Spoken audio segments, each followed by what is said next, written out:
Assalamualaikum warahmatullahi wabarakatuh.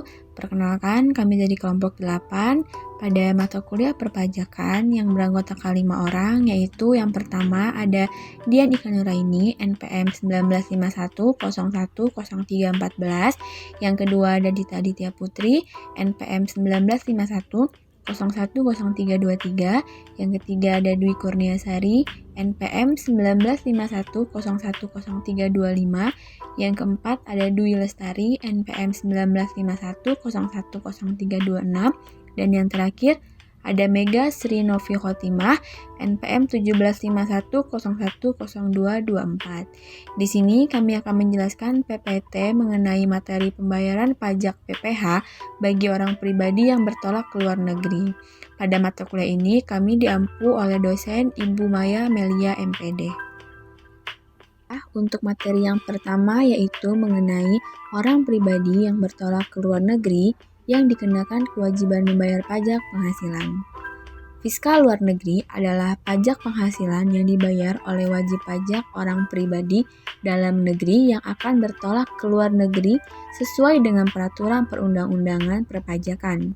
Berdasarkan pasal 25 ayat 8 Undang-Undang Nomor 7 Tahun 1983 tentang pajak penghasilan sebagaimana telah diubah terakhir kali dengan Undang-Undang Nomor 10 Tahun 1994 bagi wajib pajak orang pribadi yang bertolak ke luar negeri wajib membayar pajak yang ketentuannya diatur dengan peraturan pemerintah, bahwa untuk meningkatkan kepatuhan wajib pajak orang pribadi yang bertolak ke luar negeri dipandang perlu untuk mengatur ketentuan mengenai pembayaran pajak penghasilan tersebut dengan peraturan pemerintah.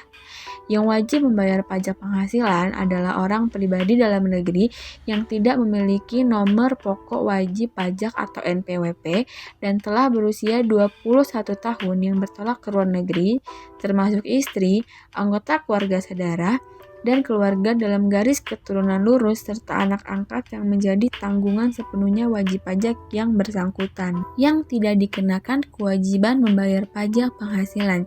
Jadi ada banyak sekali kriterianya.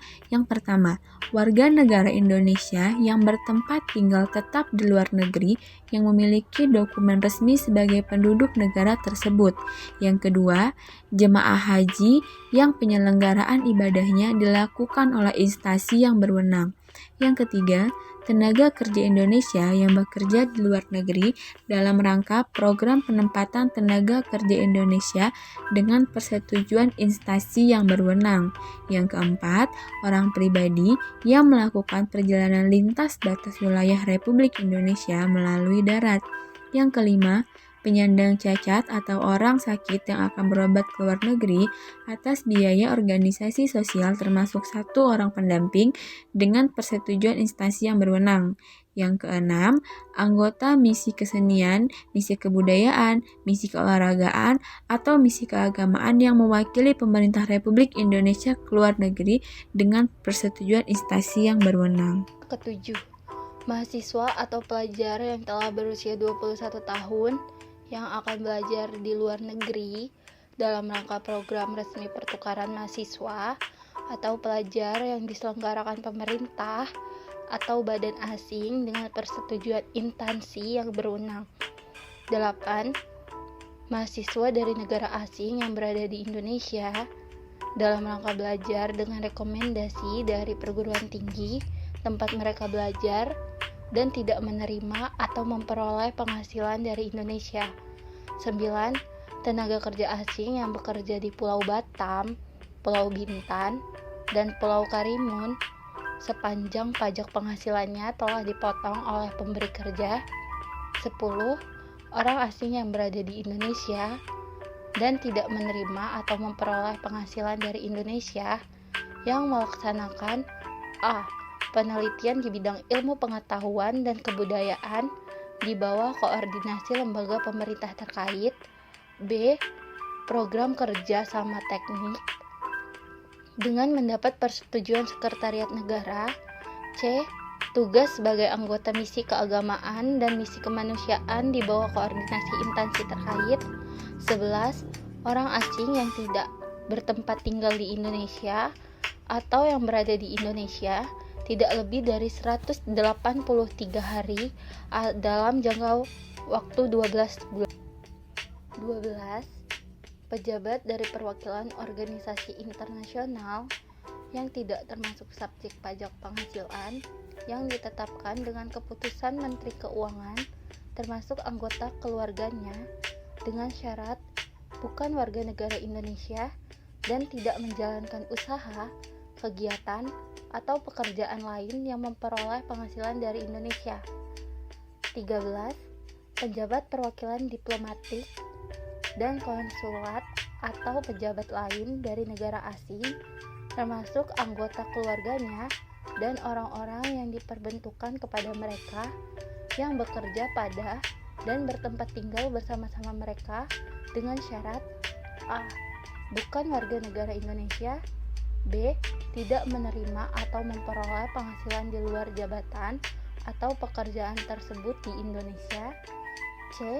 Negara bersangkutan memberikan perlakuan sama sesuai asas perlakuan timbal balik besarnya pajak penghasilan bagi orang pribadi yang bertolak ke luar negeri. Yang pertama, Rp2.500.000 untuk setiap orang setiap kali bertolak ke luar negeri dengan menggunakan pesawat udara. Yang kedua, Rp1.000.000 untuk setiap orang setiap kali bertolak ke luar negeri dengan menggunakan angkutan laut. Ketentuan ini berlaku mulai tanggal 1 Januari 2009 setiap dengan tanggal 31 Desember 2010 sehingga mulai tanggal 1 Januari 2011 setiap wajib pajak orang pribadi yang bertolak ke luar negeri tidak lagi dikenakan kewajiban ini. Perlakuan pembayaran pajak penghasilan bagi orang pribadi yang bertolak ke luar negeri sebagai kredit pajak. Pajak penghasilan yang dibayar wajib pajak orang pribadi yang bertolak ke luar negeri merupakan angsuran pembayaran pajak penghasilan dapat dikreditkan terhadap pajak penghasilan yang terutang pada akhir tahun yang bersangkutan setelah wajib pajak tersebut memiliki nomor pokok wajib pajak. Implementasi pembayaran pajak PPh bagi orang pribadi yang bertolak ke luar negeri. Contoh soal dan perhitungan pembayaran pajak PPh bagi orang pribadi yang bertolak ke luar negeri. Contoh kasus, yang pertama, berdasarkan laporan rugi laba PT Indomarto yang beralamat di Jalan Jenderal Sudirman, nomor 11A Bandung, pada tahun 2015 memiliki penghasilan neto usaha sebagai berikut. Dari dalam negeri mendapatkan laba senilai 7 miliar. Dari Brunei mendapatkan laba senilai 5 miliar dengan tarif pajak 20%. Di Singapura mendapatkan rugi senilai 1 miliar dengan tarif pajak 25%, sedangkan di Korea mengalami laba senilai 3 miliar dengan tarif pajak 30%. Pajak di luar negeri telah dibayar di negara tempat usaha masing-masing sesuai tarif yang berlaku. Berapa maksimum pengurangan atau kredit pajak PPh pasal 24 yang diperkenakan? Baiklah, di sini saya akan melanjutkan jawaban dari soal sebelumnya. Perhitungan kredit pajak luar negeri PPh 24 yang dapat dikreditkan terhadap pajak terutang di dalam negeri adalah sebagai berikut. Yang pertama, hitung jumlah penghasilan kena pajak. Penghasilan neto dalam negeri Indonesia 7 miliar rupiah. Penghasilan neto luar negeri Brunei 5 miliar rupiah. Penghasilan neto luar negeri Korea 3 miliar rupiah. Jumlah penghasilan neto yang menjadi PKP yaitu 15 miliar rupiah. Kemudian yang kedua, jumlah total PPh terutang sama dengan 25% dikali 15 miliar rupiah sama dengan 3 miliar 750 juta rupiah. Yang ketiga, PPh yang terutang di luar negeri. Brunei sama dengan 20% dikali 5 miliar sama dengan 1 miliar rupiah. Korea 30% dikali 3 miliar sama dengan 900 juta rupiah. Selanjutnya yang keempat, menghitung kredit pajak luar negeri atau KPLN. KPLN Brunei sama dengan 5 miliar per 15 miliar dikali 3 miliar 750 juta rupiah sama dengan 1 miliar 250 juta rupiah. KPLN Korea sama dengan 3 miliar per 15 miliar dikali 3 miliar 750 juta rupiah sama dengan 750 juta rupiah. Kemudian yang kelima, menentukan batas maksimum kredit pajak yang diperkenankan di Indonesia. Kredit pajak Brunei diperkenankan maksimum 1 miliar 250 juta rupiah. Namun karena tarif pajak Brunei lebih rendah, maka yang diperkenankan adalah maksimal 1 miliar rupiah atau pilih yang terendah. Kredit pajak Korea sesuai perhitungan maksimal 750 juta rupiah, meskipun perusahaan membayar PPh di Korea sebesar 900 juta rupiah atau harus yang terendah. Kemudian yang keenam, jumlah PPh pasal 24 yang dapat dikreditkan di dalam negeri yaitu 1 miliar rupiah ditambah 750 juta rupiah sama dengan 1 miliar 750 juta rupiah. Soal selanjutnya, PT Selera Rakyat berkedudukan di Indonesia memperoleh penghasilan neto dalam tahun 2015 sebagai berikut. Di Belanda memperoleh penghasilan berupa laba usaha sebesar 600 juta rupiah atau tarif pajak yang berlaku 30%. Di dalam negeri menderita kerugian sebesar 200 juta rupiah. Hitunglah PPh pasal 24 atau kredit pajak luar negeri dari PT Sinar Gemilang tahun 2014.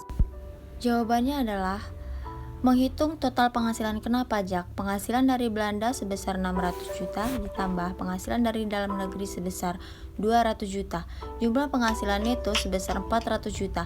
Menghitung total PPh terutang. Pajak terhutang 25% dikali 400 juta hasilnya 100 juta. Yang ketiga, menghitung PPh maksimum yang didapat dikreditkan. Penghasilan luar negeri dibagi total penghasilan dikali total PPh terutang. 600 juta dibagi 400 juta dikali 100 juta dan 150 juta. Yang keempat, menghitung PPh yang terutang atau dipotong di luar negeri 30% dikali 600 juta yaitu 180 juta. Soal selanjutnya adalah PT Danang Jaya di Jakarta memperoleh penghasilan neto dalam tahun 2017 sebagai berikut. Penghasilan usaha dari luar negeri sebesar 1 miliar 100 juta dan rugi usaha di dalam negeri sebesar 400 juta. Pajak atas penghasilan di luar negeri sebesar 40% yaitu 440 juta. Berapakah maksimum kredit pajak luar negeri yang diperolehkan? Jawabannya adalah perhitungan maksimum kredit pajak luar negeri dengan penghasilan neto yaitu penghasilan usaha di luar negeri sebesar 1 miliar 100 juta. Rugi usaha di dalam negeri 400 juta, jumlah penghasilan neto sebesar 700 juta. Pajak penghasilan terutang atau sesuai tarif pada Undang-Undang PPh pasal 17 ayat 2A dengan tarif pajak dikali penghasilan neto yaitu 25% dikali 700 juta dan jumlahnya 175 juta. Batas maksimum kredit pajak luar negeri yaitu penghasilan LN atau penghasilan neto dikali pajak penghasilan terutang 1 miliar 100 juta dibagi 700 juta dikali 175 juta yaitu 275 juta. Sekian dari kami. Wassalamualaikum warahmatullahi wabarakatuh.